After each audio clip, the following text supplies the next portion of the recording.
private sector, and especially hard-working Georgians that are out there just doing more than they've ever been asked to do because of the shortage in workforce, to know that this is going to be the case, that they are not going to get played with government regulations. We're going to continue to have these policies in place where they can go about their daily business and not have to worry or start planning for a potential shutdown. Governor, specifically, was it any rules, local ordinances from either Savannah or Atlanta that led to this? And do you have the legal authority to take this step now that the public health emergency has lapsed? Well, we definitely have the legal authority to take this step, or I wouldn't be doing it. And yes, I have been concerned about what we're hearing out of Savannah and Atlanta. Governor Kemp, over the last few weeks, you've said consistently that you want to let local school districts make choices about mask mandates and policies. What makes it different for a local county or municipality in this case? Well, this is pertaining to private sector businesses. So, schools are completely different from that. If local governments want to do something with their own properties, their own venues, their own organizations or events that they're doing, they certainly have the right to do this. But this is just bringing certainty and consistency to the private sector.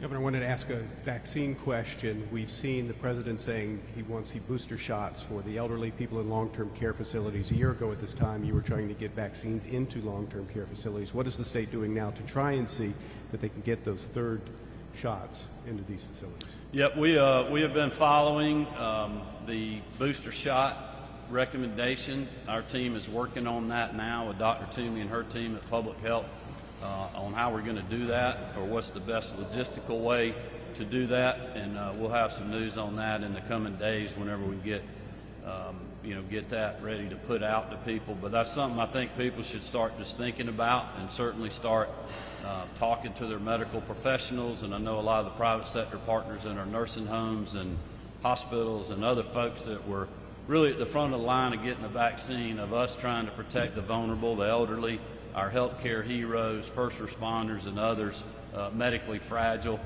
Obviously, they're the people that we're concerned about the most, as we were early in the pandemic. That cuts down on the number of hospitalizations and fatalities or deaths to COVID, and that'll continue to be our focus in the future. Thank you all.